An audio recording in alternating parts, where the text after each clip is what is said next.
Gloria a Jesús. Hermano, les voy a pedir que me acompañen al libro de Salmos, capítulo 4. Y cuando usted lo tenga, me lo hace saber con un fuerte amén.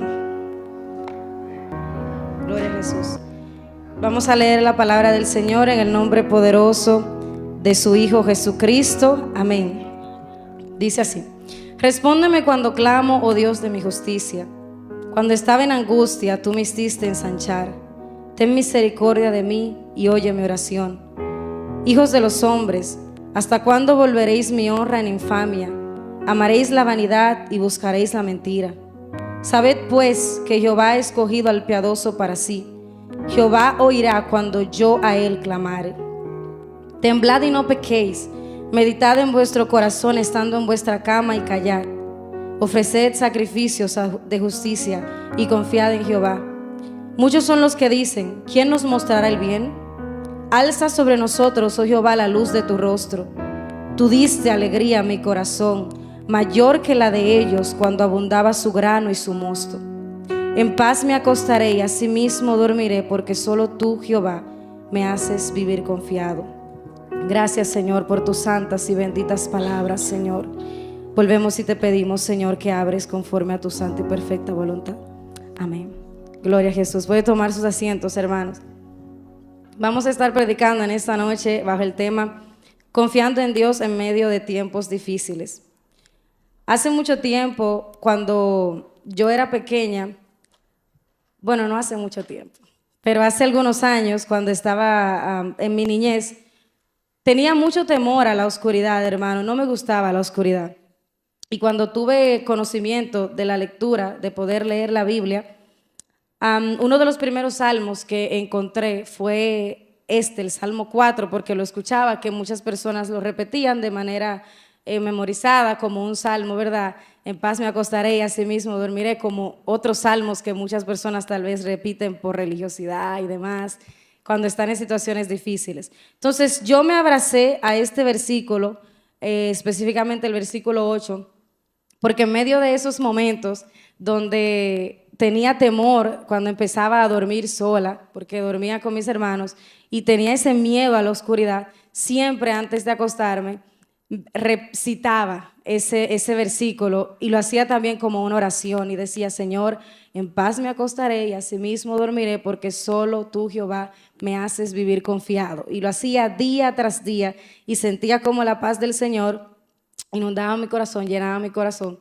cada vez que lo recitaba, que lo decía en voz alta antes de dormirme.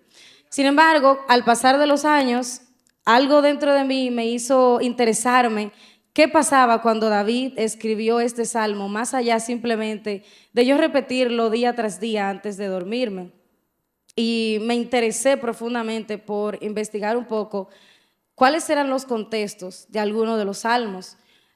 Son muchos, pero no todos los escribió David. En su mayoría sí, pero hay algunos que los escribió el sacerdote Asaf, otros salmos los escribieron los hijos de Coré. Entonces hay varios escritores en los salmos, pero mi interés nació específicamente por David. ¿Qué estaba pasando por su vida cuando él escribía estos salmos? Porque eran oraciones, eran clamores, eran peticiones, muchas veces de agradecimiento, pero otras veces eran de reproche, otras veces eran de incertidumbre, otras veces eran de tristeza, claro que otras veces era de alegría, de regocijo. Y usted dirá: wow, David era bipolar, parece ser, pero no, era un ser humano que abría su corazón de manera sincera y honesta delante de Dios. Lo que hoy nosotros leemos en conjunto y que tenemos el privilegio de leer en voz alta y conocer, antes eran oraciones íntimas, solamente de David y de Dios. Y eso se convirtió en lo que ya nosotros también hacemos como nuestro, como si fueran nuestras propias palabras. Pero hace mucho tiempo eso nació de ese corazón, de ese pastorcito de ovejas que en su momento de intimidad con el Señor hablaba y le decía cómo se sentía. Si estaba pasando un proceso, le decía cómo se sentía en medio de ese proceso, pero si estaba agradecido también elevaba clamores, cánticos, alabanzas que mostraban ese agradecimiento que estaba emanando de su corazón. Entonces, específicamente, el Salmo 4 cambió totalmente en mi vida de cómo yo lo veía cuando era pequeña, cómo lo veo ahora, cuando yo descubrí realmente cuál fue el contexto bajo el que este se escribió. Y usted dirá, bueno, todos los salmos de David tienen un contexto y tal vez alguno de ellos le hablarán a usted más que otros, porque usted se identificará con el contexto determinado de alguno y con el contexto determinado de otro. Pues fíjese que cuando David escribió este salmo, según los historiadores, hay dos posibles escenarios que él estaba enfrentando. Uno de esos posibles escenarios es que él se encontraba huyendo de su hijo Absalón porque lo había derrocado, le había dado un golpe de estado. Y otro de los escenarios es, para no ser tan específico, ¿verdad?, que dicen los historiadores, que se encontraba huyendo de sus enemigos. Lo que sí tenemos seguro es que este salmo fue escrito después de que ya David había ascendido al trono. O sea, hay muchos salmos que fueron escritos antes de David ascender al trono, mientras él estaba sirviéndole a Saúl, mientras estaba siendo perseguido por Saúl, pero muchos de ellos también se escribieron luego de que David asciende al trono, de que se cumple, ¿verdad?, esa profecía de que él es un ungido, de que iba a ser el rey del pueblo de Dios, de Israel. Entonces, este específicamente se escribe después. Entonces, yo me quedo con el contexto de que estaba huyendo de su hijo Absalón, porque entiendo que volviendo a Reyes, leyendo los libros de Reyes, creo que hay muchos versículos que pueden respaldar que hay una identificación entre cómo David se sentía y cómo David se sentía cuando escribió este salmo y cómo lo narra la historia de cómo acontecieron todos los hechos con relación a su hijo Absalón. Y para darle un poquito de más contexto, David había pasado, hermano, de tener años reinando, de estar cumpliéndose esa palabra que él había durado años esperando que se cumpliese en su vida, había vuelto otra vez a lo mismo, había vuelto a huir, había vuelto a no tener nada, había vuelto a ser perseguido y había vuelto a que sus enemigos, vamos a decir, se sublevaran por encima de él. Y esto aconteció por algo sencillo, por una acción que se había cometido por un joven que había deshonrado a la hermana de Absalón llamada Tamar. Y Absalón, lleno de ira, de enojo y con ganas de tomar la venganza por sus propias manos, le dice a David, tienes que hacer algo porque es tu hija, la han deshonrado, la han humillado, han manchado a la familia. Y obviamente David acciona, pero no de la manera que Absalón quería que él accionara. Entonces en el corazón de Absalón, por alrededor de 4 años, se empieza a nacer o a germinar un plan maquiavélico para derrocar a su propio padre del reinado. Él no acciona inmediatamente, directamente matándolo, sino que él lo que hace es que empieza a ganarse el favor del pueblo de Israel. Empieza a sentarse afuera, en la calle, a darle consejo a los que necesitaban consejo y empieza a decir en voz alta, ay, si yo fuera juez de Israel para aconsejar y para hacer justicia. Era un príncipe, pero no era rey. Empieza a darle su mano a los siervos para que la besen. Y de esa manera él se fue ganando poco a poco el favor del pueblo. Luego le pide a David, padre, yo quiero ir a Hebrón a pagar mis votos a Jehová. Quiero hacer mis sacrificios, si tú me lo permites. David inocentemente le dice, ve. Pues en esa visita se consuma el derrocamiento. Absalón se proclama junto con otros líderes, como el nuevo rey de Israel. Y algunos siervos de David corren y van al trono y le dicen, Señor, tu hijo se ha proclamado rey y tiene gran pueblo a favor de él.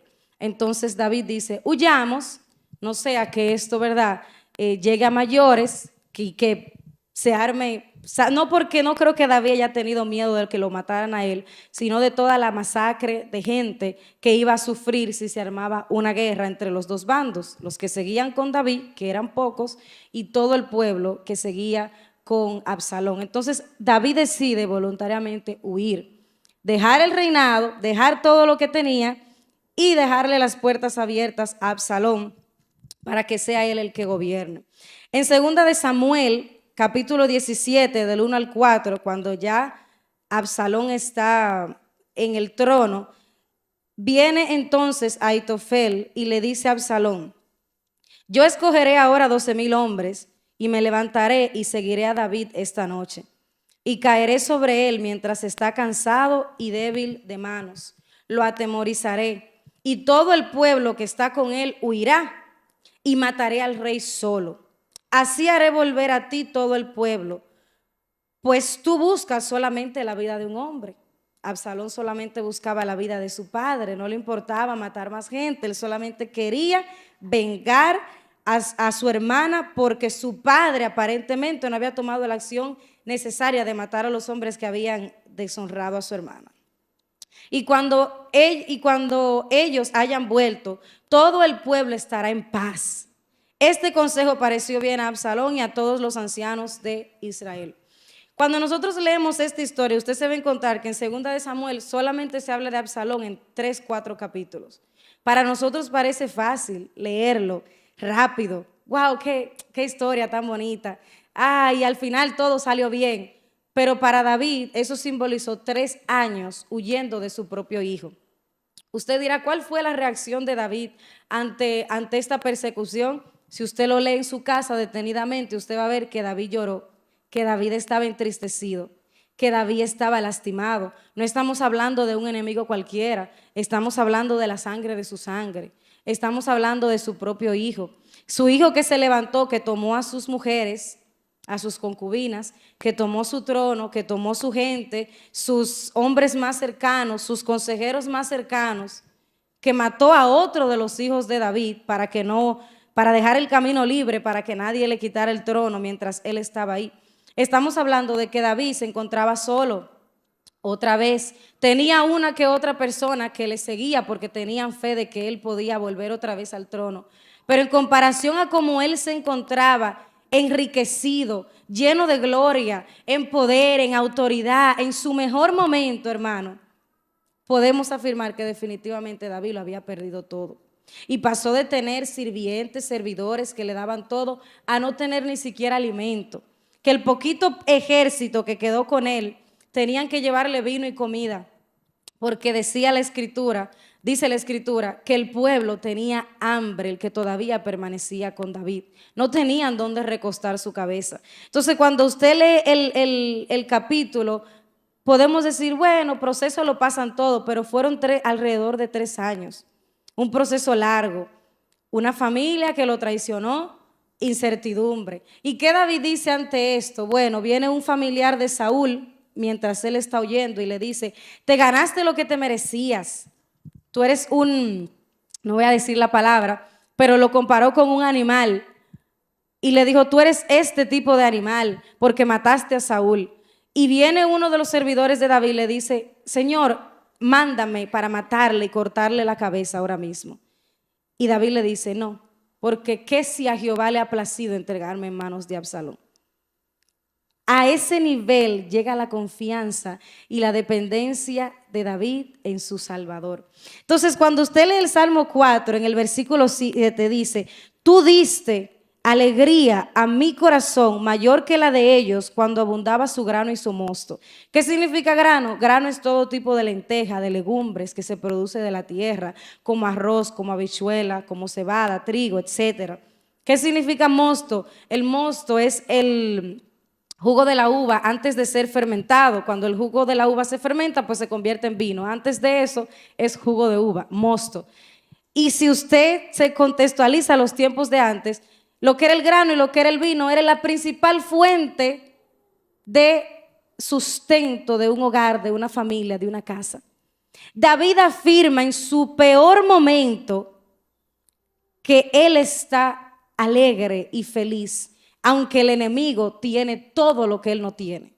Aunque el enemigo tiene la comida, aunque el enemigo tiene el banquete, aunque el enemigo tiene el trono, aunque el enemigo tiene la riqueza, aunque el enemigo tiene el poder, David dice, mi alegría es mayor. Si quiere, léalo otra vez. Tú diste alegría a mi corazón mayor que la de ellos, cuando a ellos les abundaba el trigo, cuando a ellos les abundaba el trabajo, cuando a ellos les abundaba el dinero, cuando a ellos les abundaba el cargo, la posición, el éxito, la prosperidad, los negocios. Mi alegría es mayor. ¿Y por qué era mayor su alegría?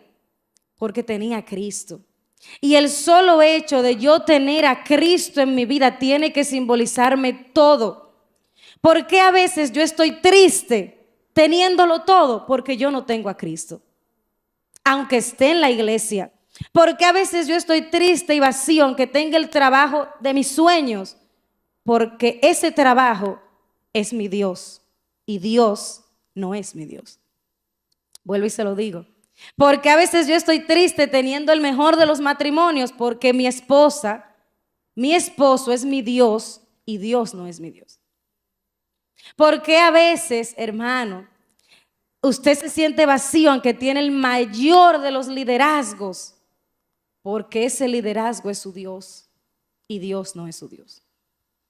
Quiere decir que lo que tengo físicamente en este mundo material ocupa el lugar de Dios en mi vida. Pero cuando yo tengo a Jesús en mi vida, Jesús es más que un trabajo, Jesús es más que cualquier ser humano, Jesús es más que una circunstancia positiva o negativa, Jesús es más que cualquier cosa. David no sentía tristeza, hermano, porque dejó el trono. David no sentía tristeza porque no tenía sus comodidades. David sentía tristeza porque estaba perdiendo un hijo. David sentía tristeza porque ese hijo que se crió bajo su manto, que él amaba, se había sublevado contra él. Pero aún así David no dice, ay, yo sí quisiera volver al trono y voy a reinar ahora con más poder. No. David dice, en paz me acostaré y asimismo dormiré, porque solo tú, Jehová, me haces vivir confiado. Para mí era fácil leer ese versículo día tras día antes de acostarme a dormir, porque a mí no me estaban persiguiendo, porque no había una persona esperando que yo me durmiera para entrarse a mi casa y robarse todo o quitarme la vida. Para mí era fácil, pero y para David era fácil enunciar esas palabras cuando a él sí lo estaba persiguiendo un ejército. Cuando había un plan para rodearlo, mira, David está aquí, nosotros lo vamos a rodear como un círculo para que él no tenga escapatoria y para que caiga ante ti. Muchos consejos que se le dieron a Absalón, todos para derrotar a David. Era fácil dormir, recostar su cabeza mientras tú sabías que tu propio hijo estaba en contra de ti. Pero para David no simbolizaba un gran gigante, porque ya él sabía que Dios puede más que cualquier gigante. Me imagino David recordando y diciendo, el mismo que hizo esa piedra matar un gran gigante, ese mismo puede hacer sin yo tocar otra vez que mis enemigos caigan por el suelo. Esa confianza y esa certeza en medio de tiempos difíciles son admirables para cada uno de nosotros, porque nos recuerdan que Dios sigue obrando cuando nosotros decidimos ponerlo a Él como principal en nuestras vidas.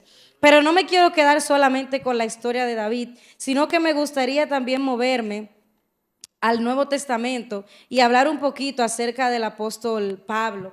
Y para eso vamos a irnos, hermanos, algo que él escribió en el libro de 2 de Corintios, en su capítulo 6, y vamos a estar leyendo del verso 13 en adelante hasta el 11. Dice, no damos a nadie ninguna ocasión de tropiezo para que nuestro ministerio no sea vituperado. Antes bien, nos recomendamos en todo como ministros de Dios, en mucha paciencia, en tribulaciones, en necesidades, en angustias, en azotes, en cárceles, en tumultos, en trabajos, en desvelos, en ayunos, en pureza, en ciencia, en longanimidad, en bondad, en el Espíritu Santo, en amor sincero, en palabra de verdad, en poder de Dios, con armas de justicia a diestra y a siniestra, por honra y por deshonra, por mala fama y por buena fama, como engañadores, aquí viene mi parte favorita, pero veraces, como desconocidos, pero bien conocidos, como moribundos, mas he aquí vivimos, como castigados, mas no muertos, como entristecidos, mas siempre gozosos, como pobres, mas enriqueciendo a muchos, como no teniendo nada, mas poseyéndolo todo. Cuando yo leí esos versículos por primera vez hace mucho tiempo, yo decía, ¿por qué es tan contradictorio lo que estoy leyendo? ¿Por qué en los mismos versículos que hablo de cosas buenas también tengo que hablar de cosas malas? ¿Cómo es eso de que Pablo está diciendo estamos destruidos, pero al mismo tiempo está diciendo pero vivimos? ¿Cómo es eso de que Pablo está diciendo que estamos derrotados, que estamos en dolor, en angustia, en tristeza, pero al mismo tiempo estamos en victoria? Pues la respuesta es sencilla y se la voy a leer textualmente. El texto es una paradoja, es una antítesis, es una figura literaria utilizada para dar énfasis en una idea central. Aunque parezca contradictorio, su verdadero objetivo es llevar a la reflexión. En este caso, Pablo utiliza esta figura literaria para hacer un contraste entre lo que físicamente puede estar pasando en mi vida, en este mundo tangible, pero lo que espiritualmente está pasando en los cielos y en el mundo intangible. En este caso, humanamente, Pablo estaba en cárceles, en persecuciones, en momentos que pueden significar tristeza y dolor para cada uno de nosotros. Pero en el mundo espiritual, Pablo estaba fortalecido en el Señor, porque la fuente de su gozo dependía exclusivamente de Cristo. Muchas veces debemos actuar en fe guiados por lo que Dios ve, que es mayor a lo que nosotros vemos. Y el versículo 10, que dice, como no teniendo nada, mas poseyéndolo todo, vuelve a recordarnos que no importa la circunstancia que nosotros estemos atravesando o lo que el mundo pueda ver que nos está pasando, para Dios eso es diferente. Hermano, usted puede encontrarse en su peor momento y en su peor momento estar con Dios, como Daniel en el foso de los leones o como esos jóvenes que estaban en el horno de fuego, y tener a Dios en medio del fuego y tener a Dios, en medio del caos y tener a Dios, en medio de la escasez y que Dios esté ahí al lado suyo, en medio de la pérdida y que Dios esté ahí al lado suyo, en medio de la enfermedad y que Dios esté ahí al lado suyo. Eso es lo que Pablo quiere decir. Para el mundo, tal vez yo estoy derrotado porque estoy sirviendo a Cristo. Para el mundo, tal vez yo me quedé a la antigua porque yo no tengo la mentalidad que ellos tienen. Pero para Dios yo estoy en victoria. Para Dios yo soy salvo. Yo he sido limpio, yo he sido regenerado. A mí me espera la corona de la vida eterna porque estoy sirviéndole a aquel que murió por mí, hermano. Aunque para el mundo eso signifique otra cosa. Por eso yo siempre le digo, decía cuando trabajaba con jóvenes, le decía a los jóvenes, ese amigo que tanto te influye negativamente, un día te va a dar la espalda, pero Cristo se va a quedar. Esa pareja que tanto te influye negativamente, tal vez mañana no esté, pero Cristo se va a quedar. Ese trabajo al que tú vas y se te olvida que tú eres cristiano con tus acciones, es el primero que mañana te va a decir, ay, él no era cristiano. Él no era supuestamente cristiano. Dije una palabra dominicana que tal vez no van a entender. Él no era supuestamente cristiano porque, hermano, nuestro único enemigo es Satanás. Y él va a usar a quien tenga que usar para humillarlo a usted. Por eso no deje a Cristo por amigos. No deje a Cristo por pareja. No deje a Cristo por hijos. Sirva a Cristo con alma, corazón, cuerpo y el Señor le recompensará. No sirva a Cristo porque otro le sirve. Porque aunque somos un cuerpo, esta salvación es individual. Cuídela como un tesoro preciado porque son tiempos difíciles. Para el mundo, usted puede estar perdiendo su tiempo, pero para Cristo, hermano, usted está creciendo, usted se está fortaleciendo. ¿Y qué puedo comparar yo? ¿A qué puedo comparar yo mi salvación? A nada que haya en este mundo. Se lo digo yo por experiencia, pero como no me gusta hablar mucho de mis experiencias, voy a dejar que se lo diga Pablo en Filipenses capítulo 3, verso del 4 al 8. Filipenses 3, 4 al 8 dice, y oiga con atención, aunque yo tengo también de qué confiar en la carne, si alguno piensa de qué confiar en la carne, yo más. Alábelo. Circuncidado al 8º día, del linaje de Israel, de la tribu de Benjamín, hebreo de hebreos, no hay mixto ahí. En cuanto a la ley, fariseo, conocedor de la ley. En cuanto a celo, perseguidor de la iglesia. En cuanto a la justicia, que es en la ley, irreprensible. Y voy a hacer una pausa. ¿Y usted sabe lo que significa irreprensible? Significa que no hay reprensión en usted. Cuando usted reprende algo, usted lo corrige o identifica algo que está mal. Pablo se está diciendo a sí mismo, no hay nada malo en mí que puedan señalarme o que puedan encontrarme, porque lo he guardado todo en cuanto a la ley y en cuanto a los ojos de los hombres. Hasta ahí parece como que nos identificamos con Pablo. Hasta ahí pudiéramos decir, wow, pero Pablo se parece como a mí, como que yo me parezco a Pablo, como que yo estoy guardando todo. Pero vamos a la segunda parte. Pero cuántas cosas eran para mi ganancia, las he estimado como pérdida por amor de Cristo. Y ciertamente aún estimo todas las cosas como pérdida por la excelencia del conocimiento de Cristo Jesús, mi Señor, por el amor del cual lo he perdido todo y lo tengo por basura para ganar a Cristo. Ese Pablo que perdió todo, que dijo, yo he sufrido 40 azotes menos uno en mis espaldas. Yo llevo en mi cuerpo las llagas que también Cristo llevó en su cuerpo. Eso lo dijo el mismo Pablo en otra ocasión. Ese Pablo que fue perseguido, que fue humillado, que también anduvo sin tener dónde recostar su cabeza. Y cuando usted investiga quién era Pablo, hermano, Pablo venía de familia acomodada. Pablo era una persona extremadamente inteligente, conocía la palabra. Fue instruido por Gamaliel, un gran maestro. Pablo sabía, Pablo tenía conocimiento, tenía hombres a su servicio. Pablo era un noble. Pablo no era Pedro, que cuando yo predicaba hace unos meses de Pedro, veíamos que Pedro sí era una persona humilde, pero Dios se glorifica con quien sea, con el que viene de buena familia y con el que no viene de ninguna. Porque así es Dios de misericordioso, bueno y grande, que Él lo hace con quien sea, porque Él no mira lo que hay en la persona, sino que Él mira su plan, su propósito y la salvación de esa alma. Entonces Pablo dijo en pocas palabras, yo sé lo que es tenerlo todo, yo sé lo que es tener un título universitario, yo sé lo que es tener una casa, yo sé lo que es tener el negocio prosperado, creciendo con muchas sucursales. Y nada de eso se compara a Cristo. Pablo creía que servía a Cristo. Pablo creía que servía a Dios cuando perseguía a la iglesia de Cristo.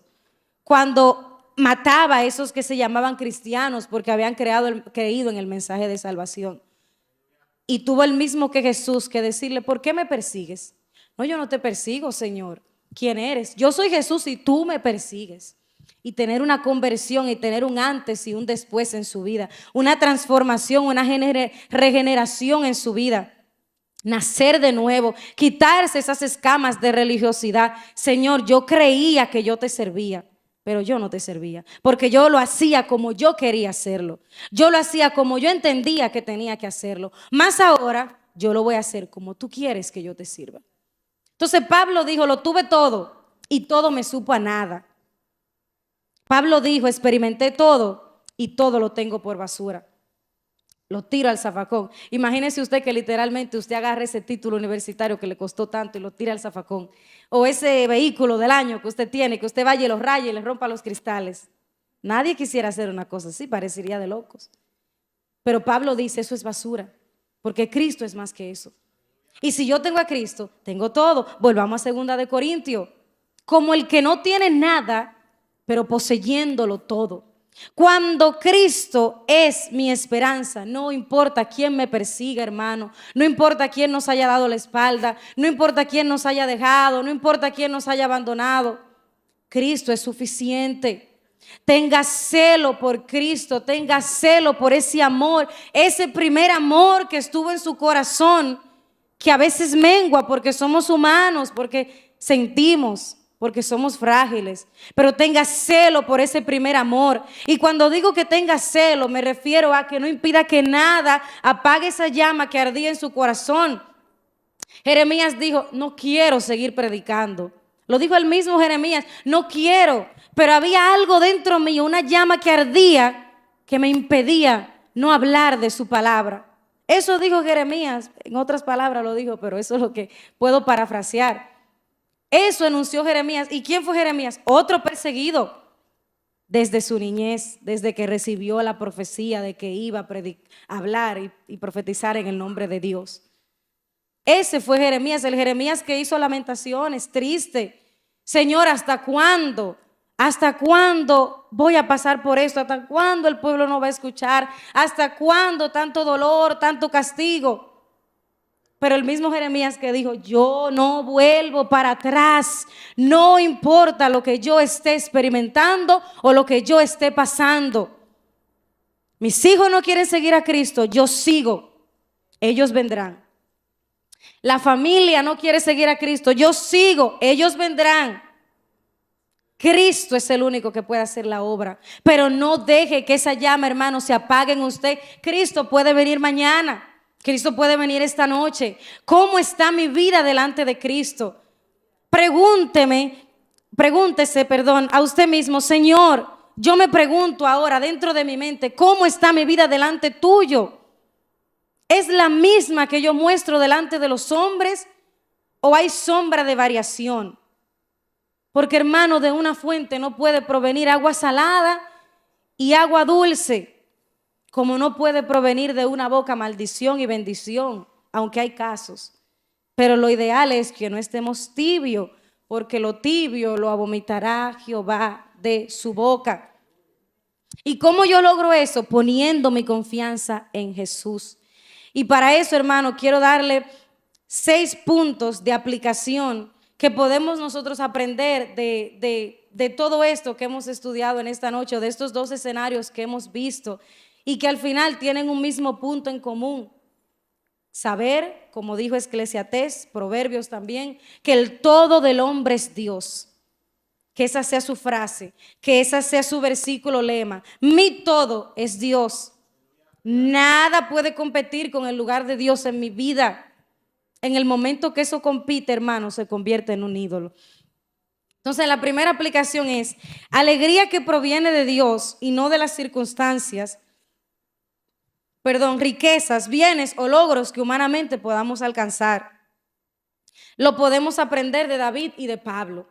Mi alegría no puede determinarse porque pasé una materia. Claro, humanamente usted se va a poner feliz si compra su carro. Dios es bueno y Dios se goza cuando usted tiene lo que anhela su corazón. Pero el problema está cuando lo que anhela mi corazón está por encima de lo que yo siento por Dios. Ese es el único problema. Después de ahí, mi hermano, Dios lo quiere ver a usted feliz, en gozo, porque la Biblia dice, la bendición de Jehová es la que enriquece y no añade tristeza. La bendición de Jehová da gozo, da alegría, porque Dios es bueno, porque Dios ama a sus hijos, porque Dios no quiere que sus hijos estén en vergüenza. Pero yo debo decir que yo lo voy a buscar a Él primero y luego todo lo demás es una añadidura. Ay, que hermano, usted tiene que estar feliz por tal o aquella cosa. Amén, hermano, gloria a Dios por todo. Pero más feliz estoy yo porque tengo a Cristo. Más feliz estoy yo porque Cristo es el principal en mi vida, porque Cristo es la principal fuente de mi vida. Y eso lo va a ayudar a usted y a mí, hermano, a evitar que mañana en la escasez yo siga amando a Cristo. Que mañana en la enfermedad yo siga amando a Cristo. Que mañana, cuando yo pierda, y hablo de literalmente pierda por la muerte a un familiar, yo siga amando a Cristo. Que mañana, Dios ni lo quiera, pero si yo afronto una separación de mi pareja, una separación de mis hijos, yo siga amando a Cristo con el mismo primer amor que antes tuve. Porque las circunstancias no pueden ser mayor que el Cristo al que yo le sirvo. Segundo punto. Nada puede compararse al valor de tener a Cristo en nuestras vidas. Ni la riqueza, ni el estatus, ni el liderazgo, ni las posiciones. Pablo es el perfecto ejemplo de esto. David también lo es, ya que su mirada estuvo en Dios y no en lo material que él había perdido. Como seres humanos, y lo leímos en el Salmo, David también dijo, ¿por qué ¿Por qué, Señor? ¿Cuándo vas a hacer justicia? A esas preguntas usted se las ha hecho también, como ser humano que es. Pero en medio de hacer esa pregunta, no se olvide nunca que por encima de lo que mi corazón engañoso siente, está la verdad de Cristo. Porque su corazón engañoso le puede decir hoy, estás solo, nadie te quiere, no te valoran, no te saludaron, no te van a dar el trabajo, en tu casa no te aprecian, tú no vales nada. Eso puede decirme mi corazón engañoso ahora. Pero la palabra que tiene que ser lo que guíe mi pensamiento, me dice, aunque padre y madre te dejaren, con todo eso te recogerá Jehová. Me dice, eres linaje escogido, real sacerdocio. Y me dice que yo estoy sentado en lugares celestiales junto con Cristo. No por mérito mío, sino por la misericordia y la gracia de nuestro Señor Jesucristo, que hace posible que un mendigo pueda sentarse en la mesa del Padre, al lado del Padre. Tercer punto, un corazón agradecido es aquel que confía en Dios sin importar lo que esté pasando. Pablo dijo en una ocasión, yo sé contentarme en todo, en escasez y en abundancia. Eso dijo Pablo. ¿Por qué? Porque mi gratitud no puede depender de qué tanto Dios me ha dado, físicamente o materialmente. Mi gratitud tiene que depender de ese sacrificio en la cruz. Todo lo que venga después del sacrificio en la cruz es la misma misericordia de Cristo en su vida. Porque yo merecía morir por mis pecados, por mi rebelión, por mi mala conducta. Pero Dios me lava, me limpia, y el Señor es tan bueno que nos sienta en la mesa y la adereza delante de nuestros angustiadores. Eso hace el Señor. Entonces yo tengo que brotar, hermano, una alabanza, que es difícil a veces, sí, es difícil. Es difícil brotar una alabanza cuando usted y Dios solamente saben lo que usted está pasando. Pero David decía, alma mía, bendice a Jehová y no te olvides de ninguno de su beneficio. ¿Por qué David hacía recordatorio? Porque a veces se me olvida. Si se te olvida, si se le olvida, no está mal decirle, alma mía, bendice a Jehová. No tengo ganas de levantar las manos, pero mira, como un sacrificio, yo voy a levantar mis manos. Yo no tengo ganas de abrir la boca, pero como un sacrificio, yo voy a abrir mi boca y yo voy a adorar al Señor, aunque mi cuerpo físico, aunque mi mente esté en batalla, mi alabanza no puede cesar. Porque, hermano, yo me estoy preparando aquí para la eternidad. Y si no se lo han dicho, en la eternidad no va a cesar su alabanza. Vamos a estar adorando al Señor 24/7. Este es su momento de usted prepararse. Por eso yo digo, no sé si cantamos feo, si cantamos bonito, si al hermano le gusta o no le gusta, pero aquí vamos a llegar ronco a la casa. No sé si conocen esa palabra, pero sin garganta. Yo no la voy a guardar para otro día porque mañana tal vez me muero. Hoy es que yo voy a cantar. Mira, hermano, más que el que está aquí adelante cantando, porque yo necesito practicar para la eternidad. Mano santa, hermano, esa mano yo tengo que practicarla desde aquí. El que no adora con su boca aquí, ¿cómo adorará en la eternidad donde no hay fin? El que no levanta su mano aquí, ¿cómo la levantará en la eternidad? Entonces obligue a su alma a agradecer, aún sin importar lo que usted esté pasando. Dios se glorifica en un corazón agradecido, en un corazón contrito que reconoce que Él está obrando. Porque cuando yo le alabo en medio del dolor, yo estoy diciendo, Dios es más grande que este dolor. Dios es más grande que esta circunstancia. Dios es más grande que este momento difícil. Dios lo volverá a hacer otra vez. Eso es lo que yo digo cuando, aunque no tengo fuerzas, yo estoy alabando al Señor. Y me gozaba cuando el hermano Elí, ¿verdad? Elí. Decía anoche en la oración, ¿cuántos están cansados? Yo quería levantar así la mano. Quería levantarla porque yo sí estaba cansada anoche. Pero me gozaba viendo a este joven diciendo, pero estamos agradecidos porque estamos aquí. Porque Dios nos ha dado la fuerza de estar aquí. Hermano, usted podría estar en cualquier lugar menos aquí. Usted está aquí. Usted podría haber nacido en uno de esos países donde no se permite adorar a Dios, donde a usted lo matan literalmente por adorar a Dios, pero usted está aquí adorándole con libertad y sin ningún tipo, hermano, de prohibición. Y eso debería ser un símbolo de gozo y de satisfacción, aunque estoy cansada. Qué bueno es el Señor que estoy aquí. Especialmente para nosotros que somos, bueno, algunos nacieron aquí, pero digo para mí que soy inmigrante, para algunos que son inmigrantes, que saben lo difícil que es conseguir iglesia aquí, una iglesia de sana doctrina. Lo digo porque tengo familia en Estados Unidos y sé que para ellos también es difícil. A veces por la distancia, como le dije, a veces por la sana doctrina, a veces porque no hay esa armonía, ese calorcito de comunidad. Y se quedan en su casa, pero queriendo buscar a Dios. Pero hermanos, nosotros tenemos donde adorar a Dios. Eso debería ser más que un gozo en nuestros corazones. Sin importar lo que usted haya dejado en su casa, el estrés, el caos, el pleito, que los hijos están haciendo esto y aquello. Olvídese de eso porque Dios ha sido bueno. Cuarto punto, y aquí voy a hacer un paréntesis grande. En mi momento de incertidumbre no puedo tomar el lugar de Dios. Debo soltar el control. Óigalo bien, hermano. Soltar el control y dejar que Dios obre. David podía tomar el control y hacer algo en contra de su hijo, pero prefirió huir y dejar a Dios obrar, llevándole sus cargas a él. Y yo le voy a hablar, hermano, porque quiero compartir un testimonio que lo dejé específicamente para este punto. Yo, hermano, el Señor ha estado tratando conmigo acerca de dar testimonio porque a mí no me gusta. Creo que lo había dicho hace unas semanas atrás cuando di un testimonio de mi trabajo. A mí no me gusta, hermano. Como le dije esa vez que lo di, no me gusta darlos porque no quisiera que una persona que esté pasando un momento igual al mío, en vez de edificarse, lo que haga es entristecerse a veces, como le dije, porque a veces, el Señor le dio trabajo a fulano en un mes, pero el otro duró un año.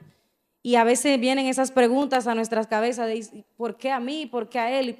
En fin, Dios está trabajando eso conmigo y puso en mi corazón entonces compartir un testimonio que yo no lo he compartido con absolutamente nadie, ni en la otra iglesia donde yo me congregaba, pero el Señor me puso en mi corazón esto y yo no sabía que iba a predicar hoy, pero yo dije, la próxima vez que yo predique, yo no sé cuándo es, pero yo lo voy a decir, sea aquí o sea en mi país, si vuelvo a mi país.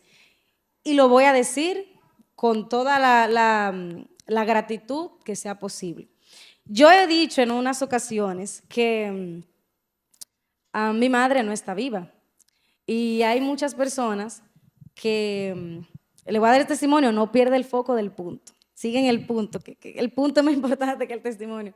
Y muchas personas se han acercado a mí en mi país y me decían, ya ella va a cumplir 5 años que falleció, y me decían, ¿por qué cuando se te pregunta, ¿con quién tú vives? Yo vivía con mi papá, mi perrito, y mis hermanos están casados. ¿Y tu mamá? Ella falleció. Y me decían, ¿por qué cuando a ti se te pregunta de ese tema, tú no lloras? Ni siquiera se te aguan los ojos.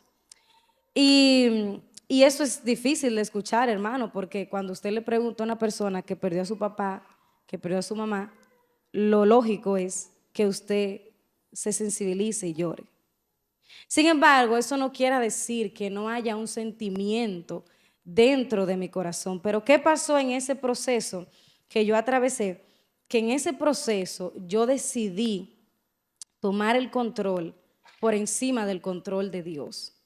¿Qué me pasó en ese momento, hermano? Yo estaba liderando en mi iglesia, justamente el día que la velamos, que hicimos el velatorio, teníamos un congreso de jóvenes que teníamos 5 meses planeando, adoradores invitados. Yo estaba ensayando la noche que ella falleció en nuestra propia casa, en su habitación. La estábamos nebulizando porque se estaba quedando sin aire, pensábamos que era algo normal porque siempre le pasaba el tema de los pulmones porque ella tenía que usar oxígeno. Y yo llegué cansada de ensayar y yo recuerdo que le dije al Señor, wow, Señor, yo estoy cansada y mañana tenemos esa actividad, no vamos a dormir, vamos a tener que ir a emergencia otra vez, porque ya eso era parte de mi rutina de vida. Mi mamá tenía una enfermedad parecida al lupus prácticamente desde que yo nací. Entonces era una enfermedad costosa, difícil. Vivíamos en el hospital. Esa fue toda mi vida. Yo no conocí otra cosa que no fuera estar constantemente en el hospital. Pero también conocía un diagnóstico que decía que ella no iba a durar más de 2 años después de que se le diagnosticó la enfermedad, y conocí al Dios que la permitió estar 19 años. Cuando los médicos decían 2, 6 meses, 1 año, Dios le dio 19 años. Por eso hay gratitud en mi corazón. Y nunca dije a Dios, ¿por qué te la llevaste? Siempre estuve agradecida porque el mundo me decía algo, pero Dios dijo otra cosa. En fin, como estaba en esa posición de liderazgo, dentro de mi corazón yo dije, yo no puedo permitir que la iglesia me vea vulnerable. Yo no puedo permitir que los hermanos, ¿qué van a decir de mí? Yo que a veces predico, que doy palabra a la gente, ¿qué van a decir de mí si me ven llorando todo el día en la iglesia? Yo dije, yo no voy a llorar y yo no voy a hablar de este tema. Ella falleció, yo no voy a hablar de este tema, y cuando me pregunten yo no voy a llorar y punto, porque yo tengo que mostrar fortaleza, porque yo tengo que mostrar que la gente vea que Dios ya sanó mi corazón y que yo confío en Dios y que Él está obrando. Pero también no lloraba porque tengo 2 hermanos que no son creyentes y tengo un papá que no es creyente, y que yo sabía que al ser la más pequeña, si me veían llorando, esa obra de tantos años de Dios obrando en esos corazones, lo que iban a decir era, mira, tanto que tú le serviste a Dios. Yo no quería llorar delante de ellos, yo ni hablaba con ellos del tema. Es como que eso ni siquiera pasó, porque las veces que lo vi a ellos llorando, hermano, no me pude contener y yo dije, no puedo hablar de ellos con esto, porque van a verme vulnerable y yo no quiero que eso le haga a ellos dudar de Dios o de la bondad de Dios o de la fidelidad de Dios. Entonces, hermano, fueron meses muy difíciles porque para el mundo, y me lo decían en la iglesia, usted no sabe cuánto me dolía eso internamente, porque me decían, wow, yo te admiro, wow, cómo tú puedes, de verdad, gloria a Dios por eso. Pero por dentro, hermano, mire, yo quería llegar a mi casa y encontrar a mi mamá allí. Yo quería llegar a mi casa, hermano, y recibir un abrazo, hermano. No era fácil. Ese tiempo no fue fácil. Yo no le deseo eso a nadie.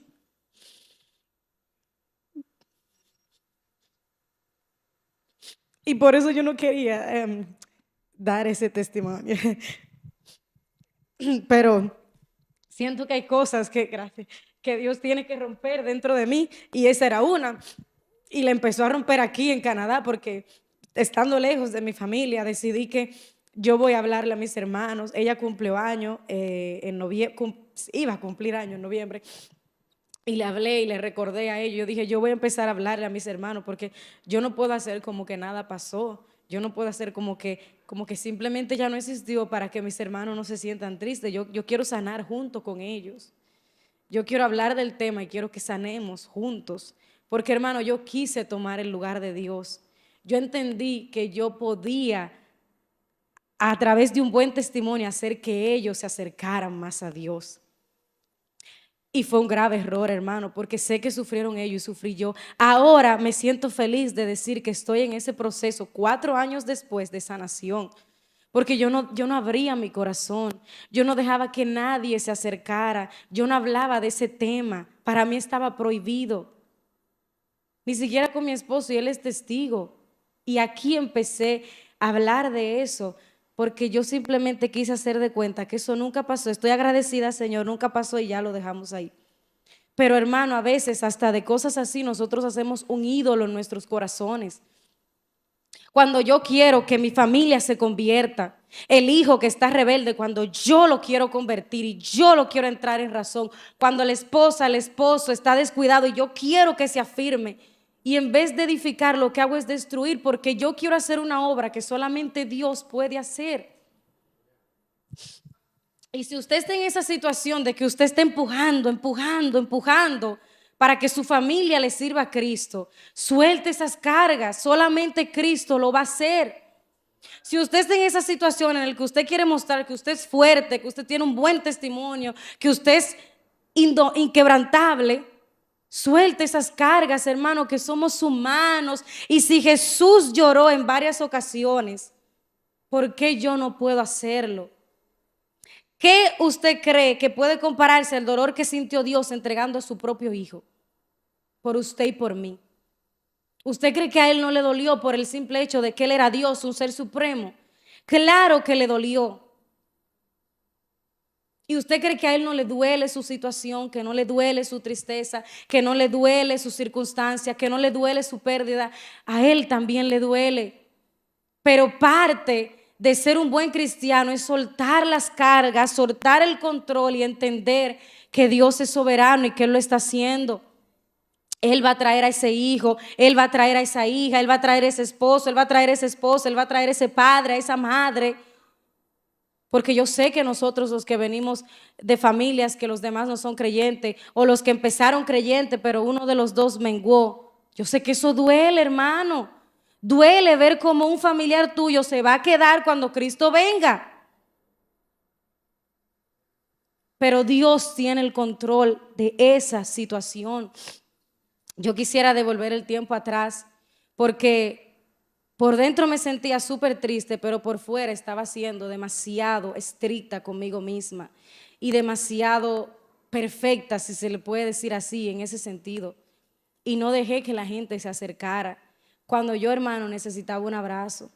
Hermano, mire, usted sabe la gente que está en Alcohólicos Anónimos, que tiene síndrome de abstinencia, o el que está en drogas también, que tiene síndrome de abstinencia. Así yo me sentía. Yo quería encontrar una mamá. Y eso suena tan vulnerable, hermano, yo lo sé. Y créame que decirlo me da un poco de vergüenza porque estoy abriendo mi corazón, pero yo quería encontrar una mamá en la iglesia que fuera, que me abrazara, que me dijera todo está bien, que me invitara a su casa a comer.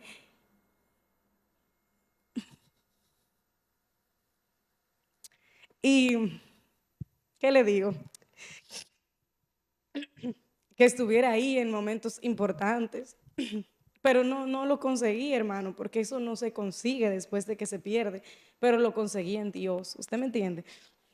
Lo conseguí en Dios porque parte de entregarle el control a Él es entender, como le decía al inicio, que nada puede sustituir a Cristo en mi vida. ¿Qué me iba a llenar? Que apareciera otra persona y que fuera mi mamá, que mi papá se casara otra vez o algo así. ¿Eso me iba a llenar? No, me iba a sentir igual de triste, igual de vacía, porque lo único que puede llenar ese tipo de cosas es el Señor en nuestras vidas. Pero yo uso mi testimonio para decirle, valore a la persona que usted tiene a su lado. Jóvenes, valoren a sus padres. Yo sé que puede parecer difícil los consejos que dan. Valoren a sus padres. Es mejor valorar un consejo difícil que valorar a un padre cuando ya no está. Esposo, valoren a sus esposas. Yo sé que hoy puede ser un poquito cansado, ¿verdad? Lidiar, habla mucho y quiere hacer esto y quiere hacer aquello. Pero no es fácil ser un viudo o ser una viuda. Hoy yo puedo valorar y no mañana cuando lo pierda. Porque mañana, mi hermano, mire, es irreemplazable, por más que usted lo intente. Solamente Dios puede llenar ese tipo de vacío. Entonces agradezca por lo que usted tiene hoy. Agradezca por esa familia que no es perfecta. Y aquí quiero compartirle el punto número 5. Ser vulnerable es necesario. No se trata de ser perfecto, se trata de agradar a Dios. No está mal pedir oración, hablar de cómo nos sentimos y llevar nuestras cargas entre hermanos y hacerle a los demás lo que nos gustaría que hagan con nosotros. David fue sincero en esos salmos que usted y yo hoy leemos. Vemos a un David que fue genuino, que fue honesto, que fue sincero. ¿Cuántos de nosotros, hermanos, pide oración? No lo voy a decir por esta iglesia, lo digo en general, porque lo viví en mi iglesia, en otras iglesias que veía. ¿Cuántos de nosotros tenemos la idea de que si pedimos oración, estamos abriendo las puertas de nuestro corazón demasiado? ¿Cuántos de nosotros ni muertos pasan al altar? Porque eso simboliza que tal vez yo estoy en pecado, que yo estoy débil y que van a pensar de mí, que yo me estoy reconciliando. Y hermano, y así nos roba el enemigo la bendición de ser vulnerable con nuestros pastores. Pastor, necesito oración. Así se construye una comunidad. Así se construye una hermandad. Hermano, Cristo no viene por un dedo, por una pierna, por una cabeza. Cristo viene por un cuerpo completo. ¿Cómo crece una iglesia en comunidad? Cuando yo reconozco que mi hermano también es humano, que mi hermano también puede tener un mal día. No me saludó hoy, pero tal vez tuvo un mal día. Cuando yo veo la humanidad de mi hermano, yo puedo amar más a Cristo y amar más a mi hermano. Porque usted sabe que Cristo es uno con su iglesia. Las divisiones no tienen cabida donde está Cristo. Los pleitos no tienen o no pueden tener cabida donde está Cristo. La indiferencia, un mal día usted lo puede tener. Tal vez hoy no le gustó lo que dijo el hermano, usted es humano, está bien. Pero yo tengo que obligarme a amar a mi hermano. Yo no sé lo que mi hermano está pasando. Mi hermano puede mostrarme, mire, que él es el más fuerte aquí, porque yo lo viví. Y por dentro puede estar pasando su peor batalla. Porque ese hermano que usted cree que es el que mejor canta, predica, alaba y sirve, puede tener un hijo descarriado en su casa, que es el sinónimo de su tristeza. Ese hermano que es el que más sirve, mire, puede tener problemas con su esposa o con su esposo en la casa y aquí no se sabe. Por eso sonría, abrace, mande un texto, un versículo bíblico, dígale te extrañamos, no te vi. Y esa cosita que el enemigo usa para dividirnos, mire, písela para que crezca la unidad en nosotros. Porque eso es lo que el Señor quiere en nuestros corazones, hermano. Y cuando yo suelto el control y soy vulnerable, yo también le digo a Dios, mira Señor, yo no sé lo que está pasando, a mí no me gusta cómo están funcionando las cosas, pero tú sabes que tú eres mayor que yo, tú estás organizando las cosas, yo dejo que todo fluya y yo voy a amar a mis hermanos, yo voy a ir a mi iglesia, y yo voy a adorarte, yo voy a cantar y yo voy a dar mi mejor sonrisa y mi mejor abrazo, porque Cristo viene por su novia y su novia no es una persona, su novia es su iglesia, completa, unida, en armonía, en amor. Usted no sabe, hermano, si usted puede ser la mamá espiritual de una persona que perdió a su madre. Si usted puede ser el padre espiritual de un joven que nunca ha tenido un papá presente o un papá que lo abandonó. O el hermano de una joven, un joven que no tiene hermanos. No es que usted se va a pagar los bills de esa persona, ni va a ir a mudarse con esa persona ahora. Hermano, eso es un abrazo. Es un acto de amor, es un saludo, es un texto. Te mandé este versículo bíblico. Qué fácil es a Pinterest sacar un versículo y mandarlo. Porque usted no sabe quién necesita amor de padre, amor de madre, amor de hermano. Y Dios lo puede usar a usted. Porque Dios, que ama a su iglesia, lo puede usar a usted como parte de esa iglesia para que usted siga prosperando la iglesia. No es fácil, nos enojamos, tenemos sentimientos, pero sea como David.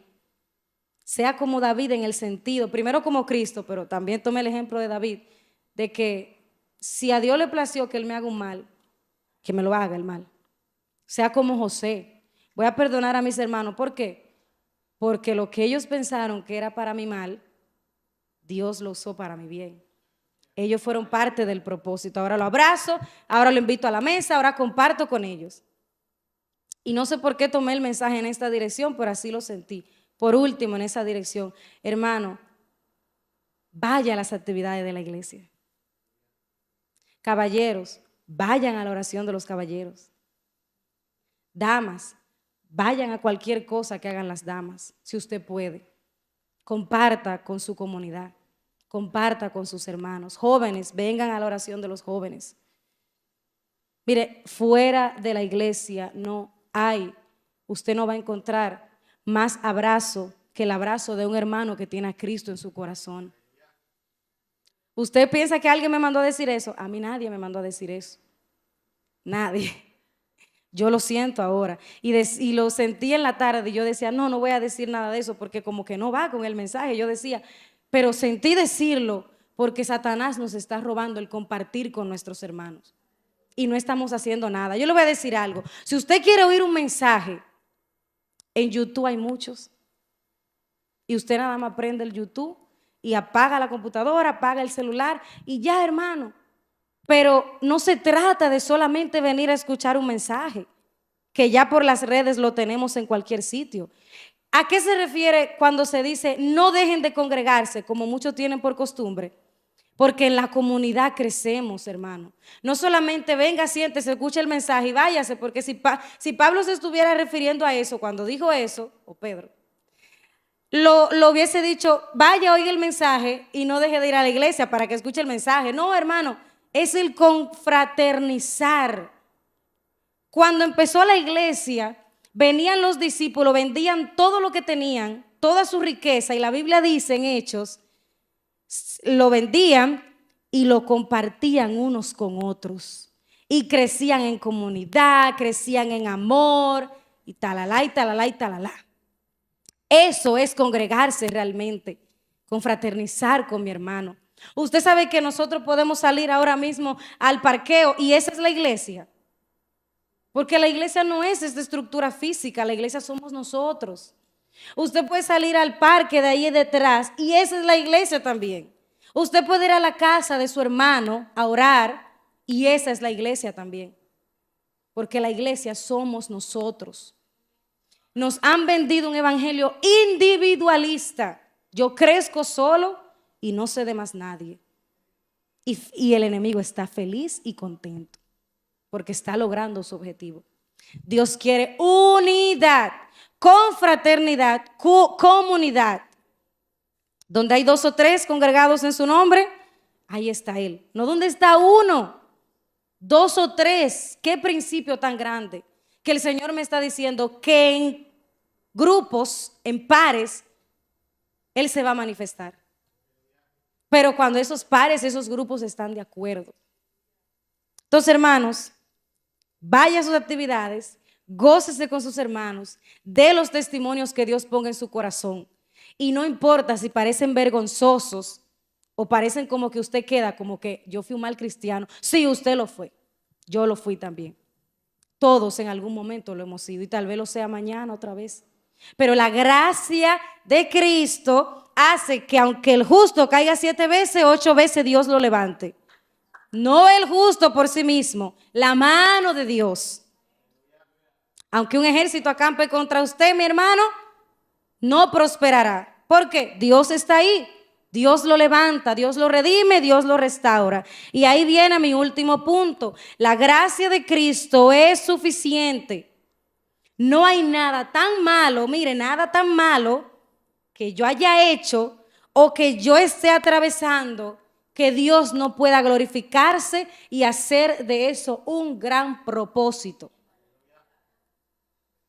Porque Dios se manifiesta a través del perdón, la restauración, pero sobre todo, hermano, Dios se fortalece ¿en qué? Dios se fortalece en el que es fuerte. No, ¿verdad? Dios se fortalece en el que es débil. ¿Y por qué el débil? El que vive pecando, no, el que reconoce que no puede solo. Señor, es muy duro, no puedo solo. Pero tú puedes hacerlo. No recuerdo cuál de los discípulos le dijo al Señor, Señor, creo, pero ayuda a mi fe. Qué honesto, qué sincero, qué transparente. Señor, creo, pero si tú puedes ayudarme a creer más, yo lo agradecería, porque tú todo lo haces perfecto. Señor, quiero servirte, pero me falta perder la vergüenza, me falta perder esa dejadez, la timidez, quiero perfeccionar el don. Tú puedes hacerlo y Él lo va a hacer. Porque no importa el talento que usted tenga, hermano, y qué tanto usted lo haya perfeccionado humanamente. Si no tiene a Cristo, usted es un tímbalo, un címbalo que retiñe, que resuena, vacío, un eco. Pero si usted tiene a Cristo, Usted puede predicar, miren, en 2 segundos y Dios se mueve. Usted puede desafinar y Dios se mueve.